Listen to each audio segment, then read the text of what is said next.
What up, good people? It's your boy Albino Brown back on the scene once again. Today I wanted to actually talk about the homeless population.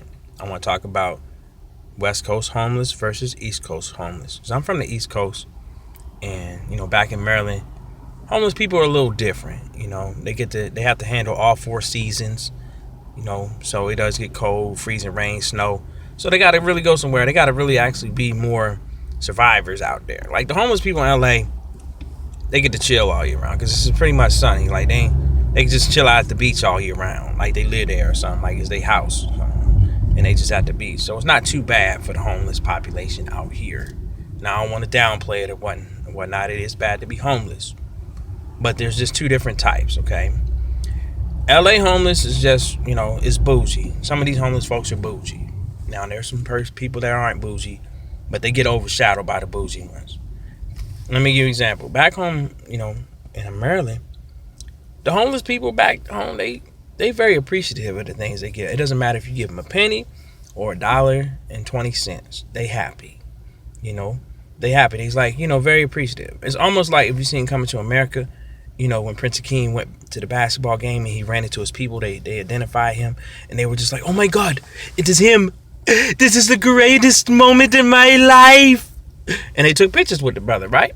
They were very appreciative. They were like, thank you, thank you, thank you. Bowing and everything, right? That's how the homeless people in Maryland act sometimes when you give them money. Now, LA homeless a little different out here. They negotiate their funds that you try to give them. I had to do the other day. I was trying to give him $1.50. He gonna be like, excuse me, sir, listen, can you give me like $2 whole because I can't do the change part. It has to be whole numbers and not 50 cents. And I'm like, first of all, excuse me, homeless person, you cannot be homeless and have OCD. Your OCD card has been revoked when you become homeless. Like OCD is it's like a thing that people work and like to have a job and have a life. You can have OCD, but you can't have it and be homeless. Okay, you have to choose one of the two, OCD or homelessness. Now, I'm not saying you should be homeless, but if you're in that category, your OCD has to be put on the back burner. So I'm like, look, sir, you got to take what a person, gives you. Just be appreciative of what you're getting. I mean, I know it's not a lot, but it'll help out. But he was like, well, if you have to give a change, then that means you need it more than I do. And he flicked his head and just walked away. And I'm looking at this dude like, really? This homeless person is going to say I need the money more than he does. I'm like, fine. You know what? That's cool. I ain't got to help you out today. Hopefully somebody else will give you $2 whole that you asked for, but it wasn't coming from me. And then I had another homeless person at the 7-Eleven, okay? He's out there chilling, and he act like, he kind of was like trying to act like we were like friends and stuff, because he was like, hey, what's up, partner? How you doing, man? He's like, yeah, man, we kind of look alike, man. We could be cousins, like, or distant brothers or something like that. You know what I'm saying? He's like maybe, brother-in-law or something, but we look the same, man. You got the same nose and ears I got. He was like, listen, he's like, yeah, man, I just need to get like $20, man. See, my car is parked at the gas station, down the street, and I just need like a good 20 because I got to get all the way back to Riverside. And I'm like, first of all, I don't take $20 worth of gas to get back to Riverside. It don't. I drive out to Riverside sometimes. Probably use about $6 or $7 depending on your tank, on your fuel efficiency of the car. But I say on average, if you did statistics on it, probably use about $10 max, even if you had an older car. So I'm like, nah, $20, that's a little steep for me. Not gonna give you $20. I'll give you a couple dollars. And then so he was like, well, all right, I give him $2, right? He's like, all right, 3 more, man. Come on, you could do 3 more. And I'm like, look, I'm not at the gym doing no damn push-ups and you're my trainer and you're telling me I can do 3 more reps, okay? You asked me for $3 more. I have $3 more. But if I gave $3 more to every homeless person that asked for $3 more, I would have $0. I'm just saying you can only help when you can help, when you want to help. You can't help everybody. Sometimes there's people trying to get over you. Wasn't about to let this dude get over. I felt like he was getting over. If someone wants to help you, don't try to stretch it.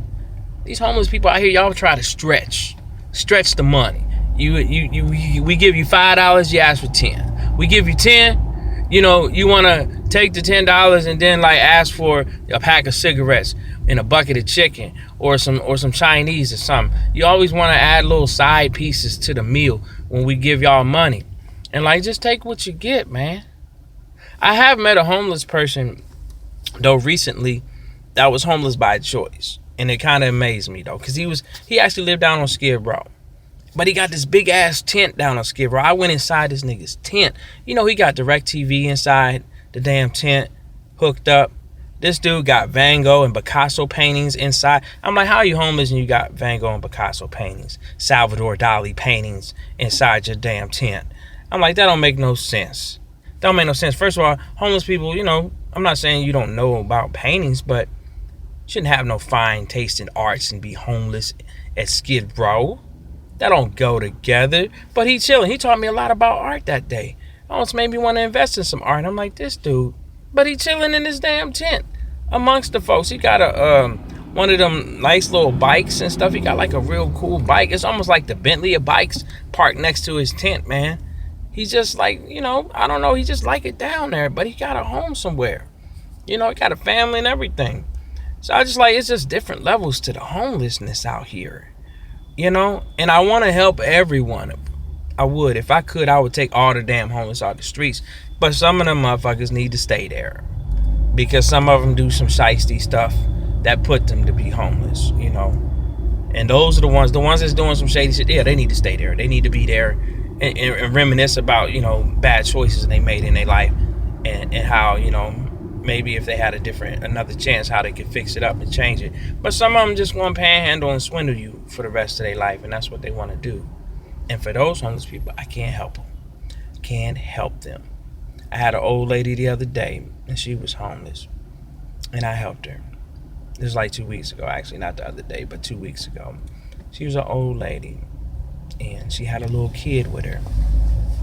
And I felt real bad because the kid, looked very helpless and homeless and stuff. And so I was like, let me just go ahead and I put them up in a hotel room because I felt like, they need to be off the street. You can't have these little kids and stuff, and off on the streets, So I put them up in a hotel room, bought them some, like a meal and everything, and I felt good. I felt really good about that. Until I got out my car or went back to my car and I sat in my car just for a little bit. I didn't leave.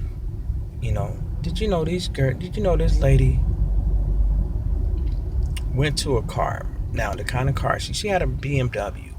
She took the little girl in her BMW, 5 Series BMW, and drove off.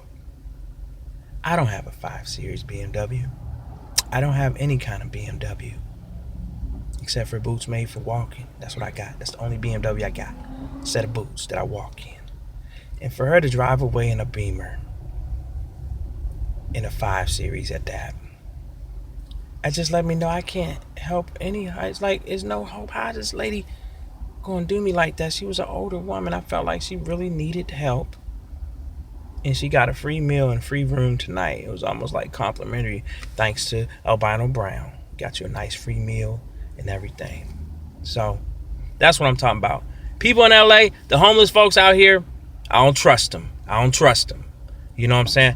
I don't trust them. I have to screen y'all now. I have to make sure that y'all homeless, like real homelessness.